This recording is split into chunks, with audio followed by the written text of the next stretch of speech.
If you're not quite into pumpkin spice and still want a coffee recipe that uses some of the same warming spices, this spiced coffee recipe is for you. This works for drip or pour over coffee methods. First, you'll want to add your coffee grinds to the filter.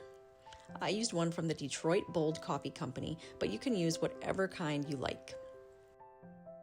Then before you start brewing, add some ground cinnamon,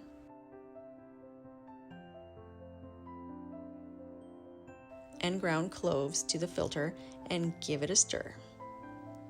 You could also try adding other spices like ginger, nutmeg, allspice, or cardamom.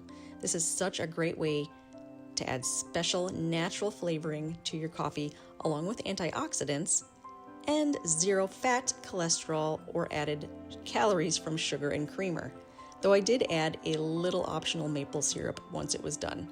It's warm, comforting, and it makes your house smell amazing.